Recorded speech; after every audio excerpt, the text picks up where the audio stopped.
حياكم الله جميعا، وكل عام وأنتم بألف خير.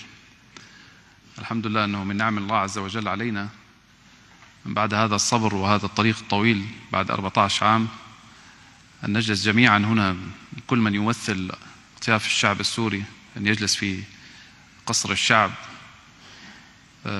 وأن نتعايد ونبارك لبعضنا بهذا العيد.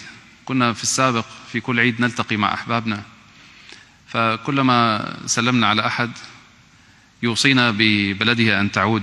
بلاد كانت محتلة، المدن، محافظات، من درعا، من دير الزور، من الحسكة، من حمص، من حماة، من دمشق، من اللاذقية، من طرطوس. كلما التقينا مع أحد فيقول هل سنعود، هل سيأتي يوم ونعود؟ فكنا نتفائل ونقول بإذن الله العيد القادم نكون إن شاء الله في دمشق. وقد حقق الله عز وجل لنا ما أردنا بعد هذا العناء والصبر الطويل.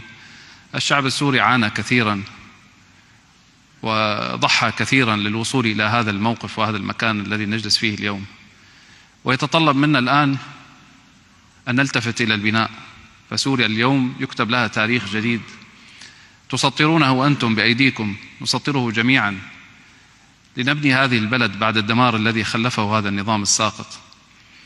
فأمامنا طريق أيضا طويل وشاق، وأعتقد أن كل مقومات البناء تملكها سوريا اليوم بإذن الله تعالى. كل مقومات البناء نملكها على كل المستويات وعلى كل المجالات، وما يتطلب منا فقط إلا أن نعمل سويا، أن نتفق ولا نختلف. فسبحان الله كثير من الأفكار والأقاويل قيلت في ظل الثورة السورية المباركة، وكثير ما طرأ عليها الخلاف، وكثير ما طرأت عليها المشاريع المختلفة، وتوجهات كثيرة كانت داخل سوريا. لكن الله عز وجل بفضل الله جمعها بهذا النصر المبارك، ولأول مرة تجمع كل أطياف الشعب السوري وكل أفرقائه وكل الأحزاب وكل الأفكار التي اجتمعت تحت هذه القبة بفضل الله عز وجل، لنثبت للعالم أننا شعب واحد، نقول كلمة واحدة ونعمل سوية، ثم ننهض بهذا البلد بإذن الله تعالى. كل المقومات التي تدفع إلى نهضة هذا البلد نملكها جميعا إن شاء الله تعالى، بإرادتنا، بعزيمتنا، بقوتنا. ليس هناك مستحيل. كل الناس كانوا يئسوا من أن يسقط هذا النظام بعد 60 سنة من حكمه لهذا البلد، بعد تدمير لهذا البلد، ولكن الله عز وجل من علينا ب11 يوم.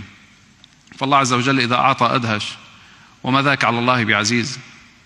فما ينقصنا فقط هو الإرادة والعزيمة، وأن نعمل بشكل قوي وضمن خطط استراتيجية نكون موثقة ومحكمة. والذي مر علينا وتعديناه هو الأصعب، وبقي أمامنا ما هو أسهل إن شاء الله. وكل ما بعد سقوط النظام هو هين. قال أتباع النظام الساقط الأسد أو نحرق البلد، وبالفعل حاولوا حرقها، لكن سوريا كانت صخرة صامدة، كانوا ينحتون في صخر، حاولوا تشويها لكنها بقيت ناصعة أبية بفضل الله عز وجل، ثم جهود الناس، جهود السوريين وتضحياتهم. وأسأل الله عز وجل أن يكون القادم لسوريا، نلتقي في العيد القادم مثل هذا الوقت وكل مشاكل سوريا تكون قد حلت بإذن الله. فالأمس أعلنا عن حكومة جديدة، وسعينا قدر المستطاع أن نختار الأكفاء ومن هم أولى، وراعينا التوسع والانتشار والمحافظات، وراعينا أيضا تنوع المجتمع السوري. رفضنا المحاصصة ولكن ذهبنا إلى المشاركة.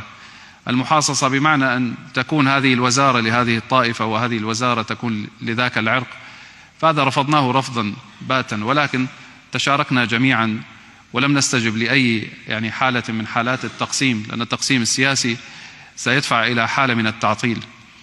وبالتالي الحكومة التي أعلن عنها في الأمس عمل عليها الكثير حتى تم اختيار هؤلاء الوزراء الذين نأمل منهم الخير إن شاء الله تعالى.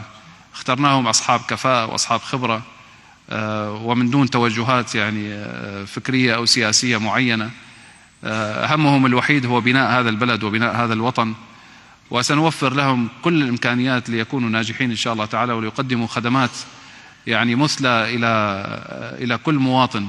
ستدخل إن شاء الله خدمات ستطرق باب كل بيت إن شاء الله في سوريا بإذن الله تعالى. التغيير والتحسين إن شاء الله هذا هدفنا، والبناء هدفنا إن شاء الله تعالى. لن نستطيع أن نرضي الجميع يا أخواني. أكيد أي خطوات سنأخذها لن تحصل على التوافق، وهذه هي الحالة الطبيعية، ولكن علينا أن نتوافق بالحد الأدنى وبالمستطاع. والحمد لله أنه قد رأينا ردود الفعل على تأسيس هذه الحكومة الجديدة وعلى إنشائها وعلى اختيار الوزراء، رأينا ردود الفعل إيجابية إن شاء الله تعالى ومطمئنة. ليست هناك يعني سوريا ليست عرضة وليست سوقا للرغبات، بل هي ميدان للعمل الجاد. ليست هناك ميدان للرغبات وتحقيق الأحلام، وكل يريد أن يحقق حلمه من خلال التغيير الحاصل. الحلم الوحيد الذي سيتحقق هو رفعة هذا الشعب واستعادة كرامته وعزته، ورفعة كلمة سوريا في العالم بأن تعود حرة أبية وتعود مؤثرة في العالم بأسره إن شاء الله تعالى. شكرا لكم على هذه الزيارة الكريمة، والحمد لله رب العالمين. جزاكم الله عنا كل خير.